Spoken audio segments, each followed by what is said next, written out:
Hola, muchas gracias. La primera pregunta que surge de esta reflexión es ¿qué hacemos los científicos? Y intencionalmente las preguntas y el texto de mis diapositivas están en inglés porque primero que nada los científicos hablamos en inglés. Y eso es necesario que cambiemos esta cultura porque como la ópera se canta en italiano, la ciencia se habla en inglés. Y la buena noticia era que hace 100 años la ciencia se hablaba en alemán, que era mucho, mucho más complejo de lo que es hoy en día.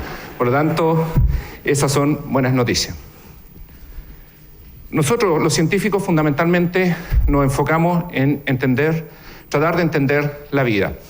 Y para eso, en los últimos 500 años, nos hemos dedicado a hacerlo desde una perspectiva que es conocida como la perspectiva reduccionista, que básicamente la historia es la siguiente. Uno escoge un objeto al cual a uno le gustaría dedicarse a estudiar, por ejemplo, en este caso, la manzana. Después uno decide utilizar un instrumento que te permita estudiar esa manzana, por ejemplo, un martillo. Después de eso, uno ejecuta un experimento que sería destruir la manzana de un mazazo y lo que se va a originar es eso. Es simplemente la manzana totalmente destruida. Y ahí van a haber miles de estudiantes de doctorado, cientos de profesores, que van a tomar cada una de esas piezas y las van a estudiar. Entonces va a haber un especialista en la hoja, y ese va a ser el profesor de la cátedra de la hoja, y después va a haber un profesor que es de la cátedra de la semilla, y etcétera, etcétera. ¿Qué nos ha permitido esto?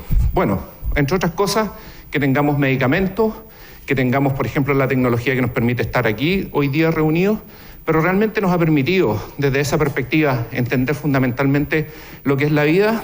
No sé. Yo no sé si realmente ese es el punto que quiero levantar. No sé si realmente tomar las partes y estudiarlas es efectivamente la forma que nos va a permitir entender la vida como un todo. Porque la pregunta es, si simplemente miramos a las piezas que forman parte de esta manzana, ¿podemos, por ejemplo, entender el sabor de una manzana? Si yo tomo una manzana y la parto, ¿puedo predecir el color que esta manzana va a tener o cuántos árboles va a dar? Ese tipo de cosas no se pueden predecir si uno simplemente se enfoca en las partes que componen estos sistemas. Por lo tanto, es lo mismo que cuando uno tuviera la oportunidad de estar mirando una obra de arte como esta. Si uno mira solamente esta parte de aquí, jamás podría imaginarse, digamos, de que existe un contexto más global, que es efectivamente lo que es la vida. Por lo tanto, esto nos lleva a pensar, digamos, de que hay algo que estamos perdiendo al intentar destruir las cosas en parte e intentar explicar las cosas como un todo. Y, por ejemplo, acá hay un otro ejercicio en el cual uno ve, por ejemplo, una obra de escultura, Rodin, un cuadro de Van Gogh, una obra arquitectónica de Gaudí, y todo esto simplemente, cada una de estas obras son el resultado de algo bastante simple. Estas son neuronas que fueron dibujadas por Ramón y Cajal, el famoso neurobiólogo hace 100 y algo años atrás. Y todas estas neuronas no son otras cosas que son unas células que conducen impulsos eléctricos, pero que la interacción de estas moléculas, de estas células, la conductividad de procesos eléctricos y la interconectividad que es formada por estas dio origen a cada una de estas obras. Por lo tanto, la pregunta es cómo realmente una simple célula que lo único que hace es transmitir el impulso eléctrico, como una pila que está hoy en día en su celular. Bueno, ya los celulares no tienen pila, no sé qué tienen. Una batería, lo que sea, simplemente conducen la electricidad. Pero es la interacción de todos estos elementos lo que permiten que, por ejemplo, seamos capaces de producir obras de arte. Y esto es muy interesante porque nos lleva al concepto de que en realidad hay propiedades que emergen de la interacción de elementos mucho más simples. Y como les decía yo, simplemente mirando los pedacitos de la manzana, jamás podremos predecir y jamás podremos entender cómo se origina el olor, el color y el sabor de una manzana. Por lo tanto, ¿qué hemos hecho? Una otra cosa que nos hemos dado cuenta es que conforme las cosas van aumentando en función del tiempo, la complejidad aumentando. Esta emergencia que yo les hablaba, estas propiedades que emergen de la interacción de estos componentes, que no es capaz de ser predecida simplemente al mirar los componentes, es una característica fundamental de la vida. Si uno mira aquí, por ejemplo, acá tenemos el DNA, el famoso DNA. Después los DNA producen células, las células producen tejidos, los tejidos producen órganos, los órganos producen personas, las personas producen sociedades y las sociedades producen ecosistemas, y los ecosistemas forman planetas y los planetas forman galaxias y las galaxias forman el universo. Y por lo tanto lo que uno ve fundamentalmente es que hay un aumento en la complejidad y que cada nivel de organización va a generar nuevos niveles de organización, y estos niveles de organización son nuevas propiedades que son imposibles de predecir desde el comienzo cuando uno simplemente mira las partes de un sistema. Entonces, realmente uno llega a la conclusión de que los sistemas, nosotros somos un sistema, esta sala es un sistema. Las emociones que se han vivido hoy día durante este evento, cada una de las conferencias que se han dado hoy en día, en realidad no podrían haber sido predecidas si nosotros hubiéramos tomado individualmente a cada uno de ustedes y le hubiéramos preguntado, ¿qué siente usted si yo le pregunto qué cosa hacer para mejorar el día de mañana? El colectivo, esta conciencia colectiva que emerge, digamos, de la interacción de estos componentes individuales, es lo que realmente nosotros creemos que nos va a permitir entender la vida. Por lo tanto, los sistemas son mucho más que la suma de sus partes. Entonces, si realmente el objetivo nuestro es intentar entender la vida, ¿qué tenemos que hacer? Bueno, intentemos tomar un approach más holístico, una cuestión que sea un poco más global y veamos las cosas. Y para poder hacer eso era fundamental, digamos, que nosotros hace 30 años atrás decidiéramos que para poder hacer las cosas, los biólogos necesitaban la ayuda. ¿Y necesitábamos la ayuda de quién? Necesitábamos la ayuda de los matemáticos, necesitábamos la ayuda de la gente que trabaja con computadores, y necesitábamos la ayuda de la gente que trabajaba en química. Y si éramos capaces de integrar estos diferentes conocimientos para poder generar efectivamente modelos globales que nos permitiesen entender cómo las cosas interaccionaban, estábamos más cerca de poder entender la vida. ¿Qué hemos aprendido hasta el momento? Bueno, la primera pregunta es, como lo hicimos anteriormente, generemos una lista de partes, ¿ok? Entonces, lo primero que queremos saber, si queremos estudiar la manzana, es saber cuáles son las partes de la manzana. Está el tallo, está la flor, está la semilla y otras cosas que no sé. Pero fundamentalmente, comenzando con la siguiente observación, dijimos, bueno, tomemos los genes, intentemos entender cuál es el número de genes que están contenidos en el genoma de un organismo. Y los genes no son otra cosa que simplemente fragmentos de DNA que codifican para una cierta función. El color de pelo, como ustedes aprendieron en el colegio, el color de los ojos, la estatura, etcétera, etcétera. Y ahí aprendimos una cosa súper interesante. Acá tenemos un gusano, y este gusano, que se llama C. elegans, tiene alrededor de 19.000 genes. En ese minuto nosotros dijimos, si un gusano tiene 19.000 genes, nosotros como humanos debemos tener 12 millones de genes, pues somos más grandes, somos más potentes, somos más inteligentes. Y la decepción fue bastante grande, porque realmente solamente tenemos 25.000 genes. O sea, no somos ni mucho más potentes, ni tanto cuanto esperábamos. Y eso nos provocó un cierto conflicto psicológico. Muchos científicos necesitaron ir al psiquiatra para superar este momento de frustración. Las malas noticias no se acaban ahí, porque cuando miramos este pez, digamos, este es un pez que abunda en las costas de Australia, este pez tiene 31.000 genes.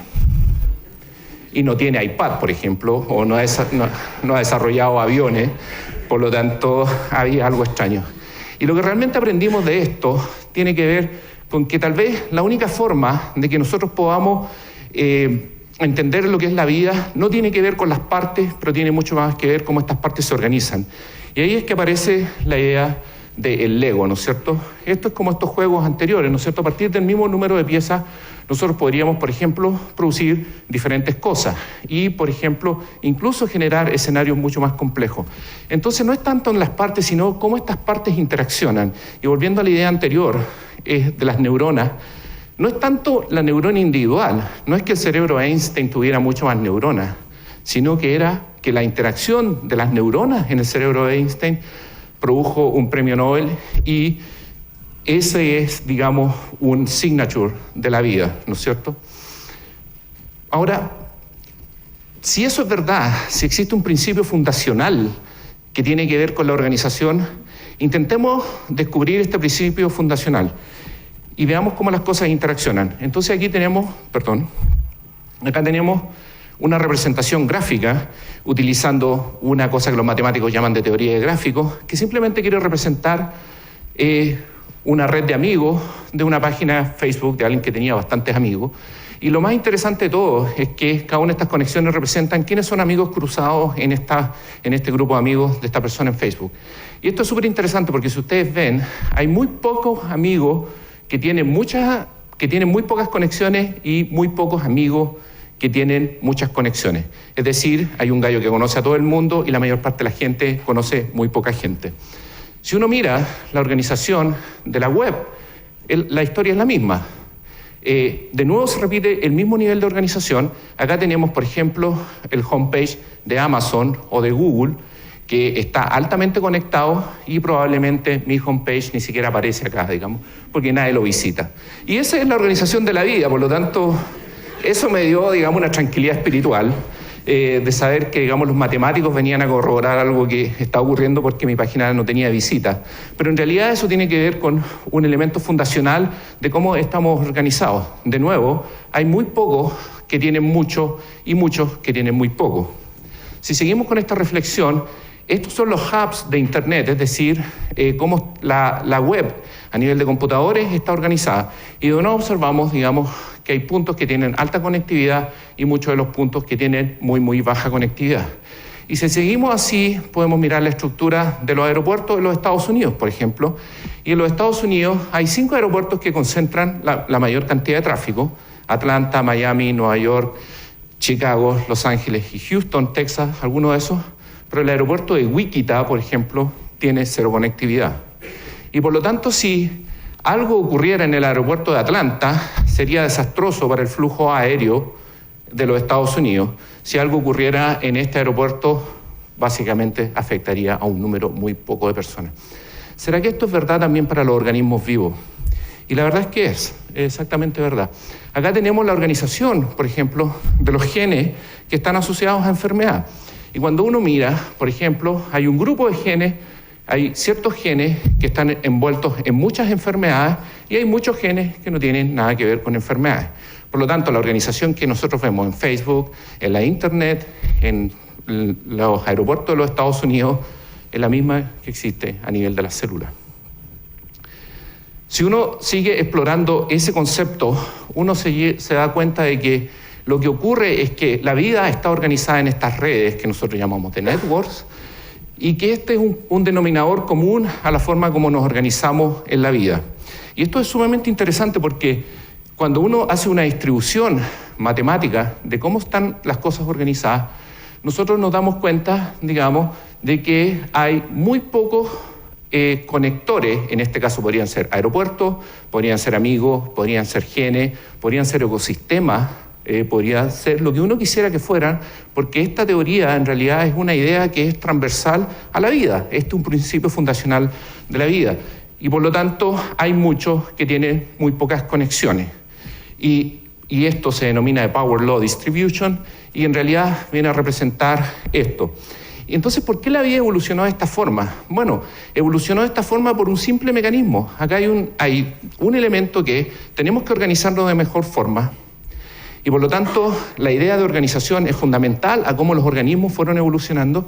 Y segundo, porque en la evolución, si uno lo piensa desde la perspectiva estadística, la persona, supongamos que este es un grupo social, la persona que conoce más, si llega una nueva persona a un grupo social, la chance de que conozca a alguien que tiene más amigos es muchas veces más alta de que conozca a aquel que tiene menos amigos.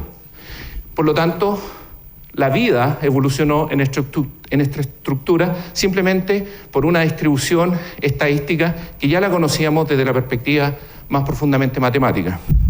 ¿Y qué aplicaciones tiene esto? Bueno, tiene muchas aplicaciones, porque desde esta forma, por ejemplo, podemos entender, por ejemplo, si nosotros quisiéramos eliminar un patógeno y para eliminar este patógeno nosotros tuviéramos la única oportunidad de quitarle un único gen a esta bacteria que causa enfermedad, el gen que nos interesaría eliminar sería ese, que está en el medio, y no nos interesaría eliminar ese gen que está ahí. Si ustedes hoy día tuvieran 5% de batería en su teléfono celular y tuvieran que hacer una única llamada para organizar una fiesta hoy día en la noche, a esta es la persona que deberían llamar, porque esa se encargaría de llamar al resto. Si uno quiere buscar polola, por ejemplo, con este hay que juntarse, po. Ahora, yo descubrí esto 20 años después, digamos,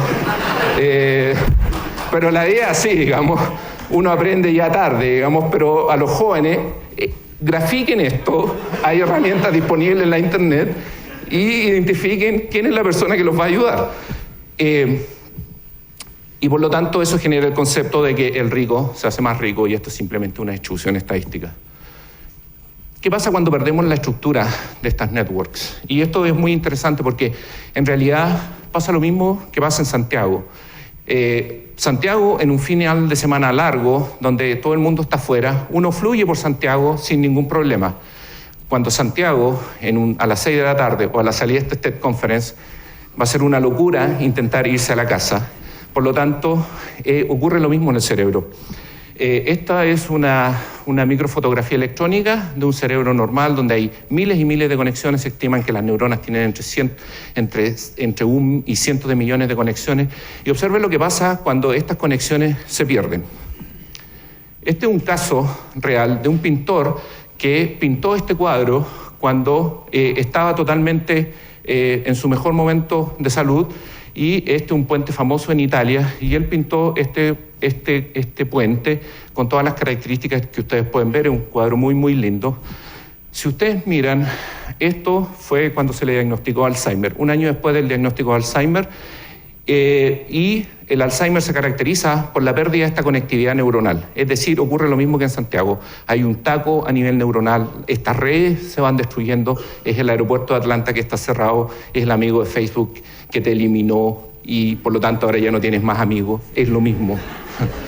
Y ustedes ven, digamos, que ya el cuadro a un año después de su pérdida ha cambiado bastante, ahora luce un poco más sombrío y ya no es perfectamente desde la perspectiva de la arquitectura.